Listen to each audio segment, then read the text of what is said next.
Coming up on this episode of Together for Good, I want to talk about questions and why it's okay to question your faith. There's this movement about deconstructing faith, and I think that's actually a really wonderful thing. So I'm thinking that this episode is all about deconstructing faith without losing hope. Can't wait to share it with you. Here we go. Welcome to the Together for Good podcast, a podcast created by Bethany Lutheran Church in Cherry Hills Village, Colorado, and hosted by me, Pastor Nate Preisinger. On Together for Good, our goal is to provide practical, engaging content that supports you without expectations. Whether you're feeling disconnected from traditional religion or simply exploring what faith means in your life, we're here to walk alongside you. No matter where you are on your journey of faith, we're glad you're here. Welcome to Together for Good. So one thing that I've encountered a lot as a pastor is people who have walked away from their faith for a variety of different reasons. They may have grown up going to church, but then they started asking questions. They took a college religion course, or they heard something from a friend who wasn't religious. And these little points along the way that caused them to question then had this effect of completely taking their faith out from under them. All of a sudden, when there's one crack in the pavement, it feels like the whole thing splinters and falls apart. I understand how that can happen, and I'm not here to judge anyone who may have found themselves in this situation. But more than anything, what I want to help us understand is that asking questions, deconstructing our faith, right? Thinking about it from a critical lens really is an essential an important part of being a Christian. Questions are not something that need to be pushed aside or ignored. They're something that need to be embraced and continually engaged if we are going to be a community of faithful people. Let's just start with the logical, shall we? If we are going to believe in an almighty God, that in and of itself suggests that there are going to be parts of this God that we can never fully understand. Just think about, just from the most logical part of your brain, you can never fully know God. Otherwise, you would be God. You can never completely wrap your mind around everything that God is doing and everything that God has said. That is an impossibility for finite human beings like you and me. And it seems like churches often forget that baseline component. The very first commandment, you shall have no other gods before me. It establishes God as supreme and ultimate and almighty, like I said. And we then, though, we remember that commandment and we use it to bash people over the head and to point out all the ways that they're being idolatrous. But in the same sense, never stop to consider our own idolatry when we are the types of people who claim to know everything that God is up to in the world. I think it's helpful for the church to try to, at times, be an authority on different subjects. People do look to pastors and priests and the church for direction and insight about how to live their life. It's an incredible responsibility. That's one of the things that still makes me so humbled to be in the position that I'm in, that people would come and ask me for guidance or prayer or life advice or anything like that, that you would listen to this podcast. And yet, one of the places that I always try and start off too is recognizing and admitting that I don't have all the answers. And wouldn't we be a lot better off if more pastors and churches admitted from the start that they don't have all the answers? That just creates a much more generous and a much more open and a much more curious type of community. If you have a church that says, we have all the answers, come to us and we will tell you exactly the way that it all works, that really closes off conversation in a lot of ways. Like, well, just tell me the answer. It's a very black and white way of understanding the world and how to live. And I don't know if your life's anything like mine, you know full well that life is a series of gray areas all over the place. And it's hard to figure out on a daily basis exactly what you're supposed to do or be or say that day. And I think I need a faith, at least personally, that accounts for the fact that life can be really messy and that sometimes things are much more complicated than just a simple yes or no answer, right? And here's a great example. We're not computers.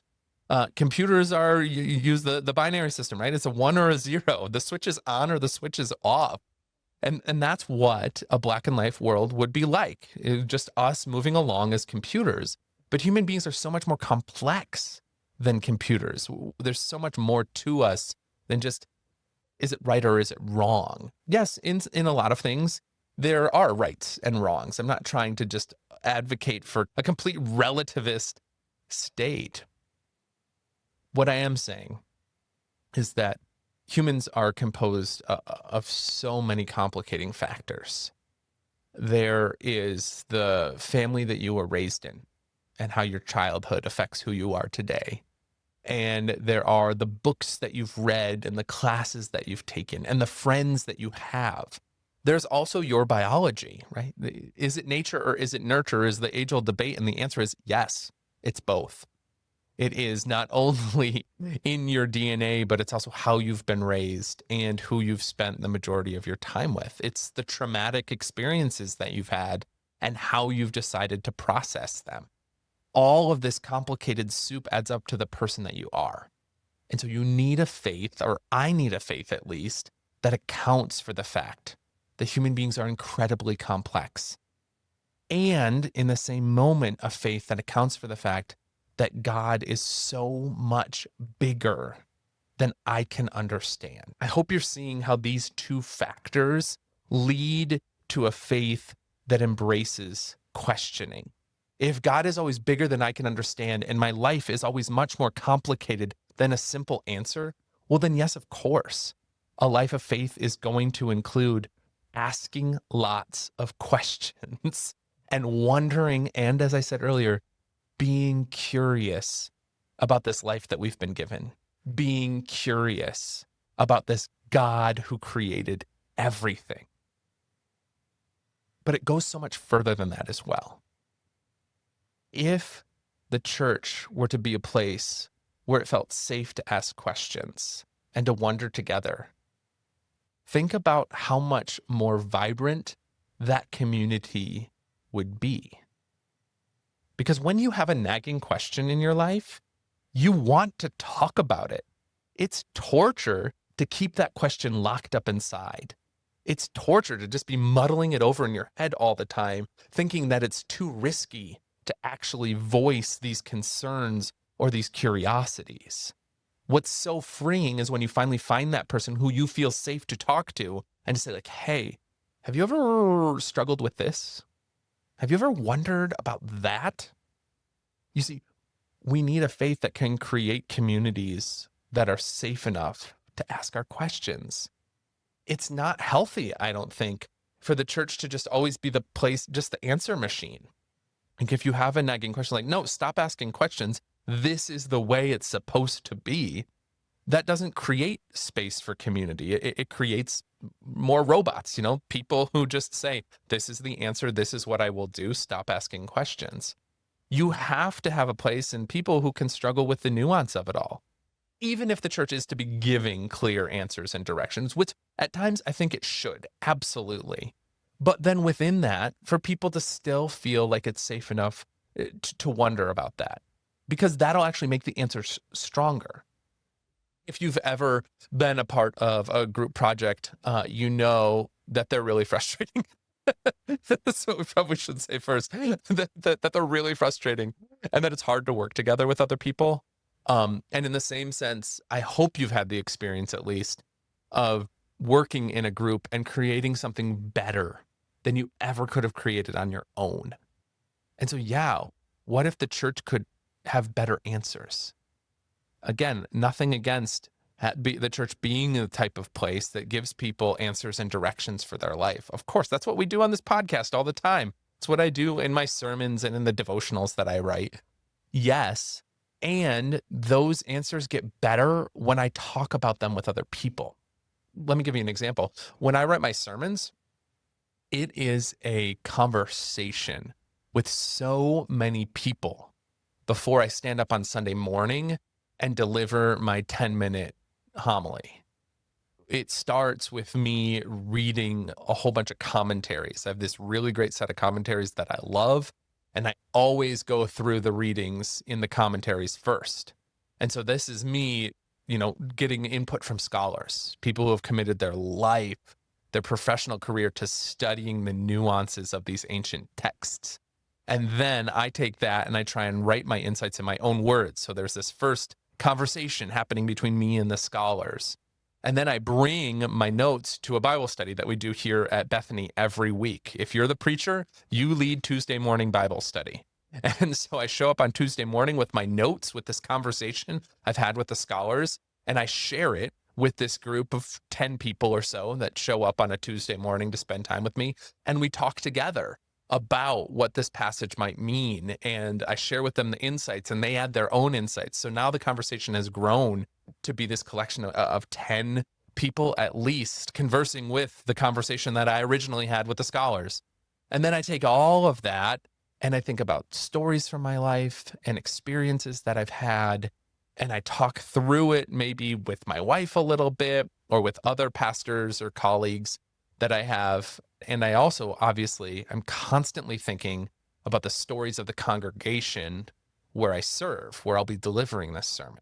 And I think about all of the things going on in the lives of these people that I pray for every day and that I think about constantly, and try to think about what do they need to hear? What is God calling me to say and speak into their life right now? All of this goes into then forming this 10-minute speech sermon that I offer on a Sunday morning. But notice how this is an evolving and a nuanced and a multi-layered conversation. You see, if I was just about the answers, well, then I would read the text and I would tell the people, this is what it says. Now go do it. And I feel like that would be so much less satisfying and ultimately helpful, because there I'm not respecting the nuances of everyone's life. Again, the complexity of human existence. And there I'm also not respecting the ways that God is always above and beyond our imagination and comprehension. I'm just saying, these are black and white words on a page. This is what it will mean for you today. Amen. That's not how I want to do it. And that's not what I think our world needs. We need a faith that's open to questioning. We need a space where we can feel safe to deconstruct what we've learned, to unlearn, and then to learn something new in its place. I'm not saying that we're throwing out all of tradition. I'm not saying that we're getting rid of everything that's ever been said. No. Notice how it's an ongoing conversation. It's more a spiral. If you know anything about spiral dynamics, right? It's something that's continually evolving and changing, and it's being changed by what came beforehand. And I think our faith can be like that. Not because God is changing, but because our conception of God is continually changing as we have more experiences. People often hear what I'm saying and they're like, yeah, how can you possibly say that God changes? God is eternal and always and forever. Yes, I fully agree with that and embrace that. Again, though, God is so far beyond our imagination that our understanding needs to change. And just think about it. You know that from your own life. What you thought about God as a child growing up, your Sunday school faith, is probably vastly different today because of life experiences that you've had, because of study that you've done, or sermons that you've heard, or books that you've read.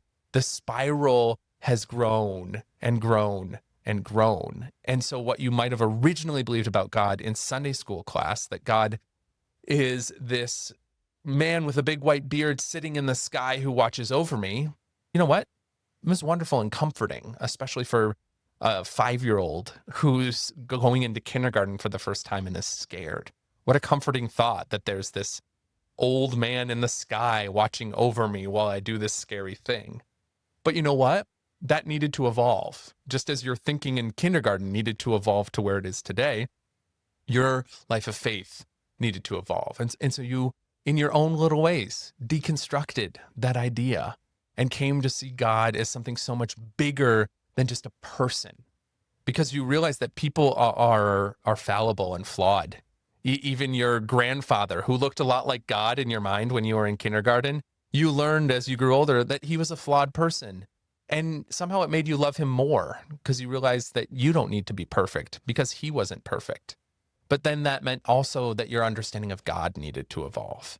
And you start to come to see that God is a force. God is what makes the flowers grow and the trees bud and the clouds rain. God is this force that underlies the entire ground of all existence.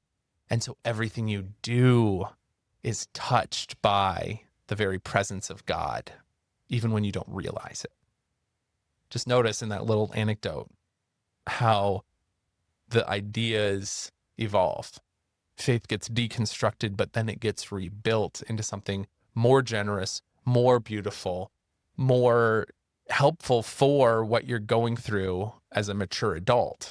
Because that's what you need now. You need God to be with you in the scary and difficult things that you face today. And a kindergarten understanding won't suffice. But God is always trying to find a way to break in and to connect with you. And what I need us to hear is that one of the ways that God can break in is through our questioning, by deconstructing our faith. So long as we deconstruct, also then hopefully with allowing the Holy Spirit to build something new in that place. Your faith doesn't have to be stagnant. It shouldn't be stagnant. Your faith can handle the questions because the questions hopefully can lead you to a community where it's okay to be vulnerable and to admit your faults and your struggles and your doubts. But through the conversation, you can learn from someone else's experience. You can learn through someone else's insight how God still fits into your life just differently than God used to fit before. This, I think, is a much more beautiful and a much more generous and a much more realistic understanding of what it means to be a person of faith. And so the question, can I have faith even if I have questions? Can I be a Christian even if I have doubts? Yes. In fact, I think questions and doubts are necessary to be a person of faith. You see, faith and doubt aren't opposing forces. They are two sides of the same coin. When we say that we have faith, inherent in that word is a confession of doubt. Because we don't say that we have certainty. Certainty is the opposite of doubt. If you're certain of something, then you don't have doubts. But if you have faith, then that's saying that you're trusting in some way, that there might be a part of you that doesn't quite understand what's going on here, and yet you're choosing to trust anyway. That's what we need. That's what faith is all about. Faith and doubt, questions and wonderings. They build community. They respect the nuance of human existence. And most importantly, they respect the bigness and the grandness and the boldness of this God who has animated life and who has encouraged the curiosity of human beings for thousands of years. I hope that this is helpful, especially if you have been wondering if your questions have a place in the church. They absolutely do. They absolutely have a part of your life of faith.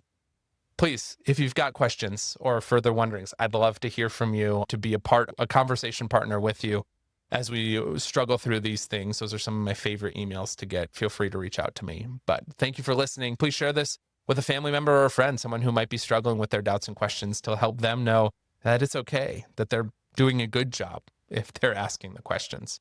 And as always, stay in peace, everyone. Thank you for listening to the Together for Good podcast.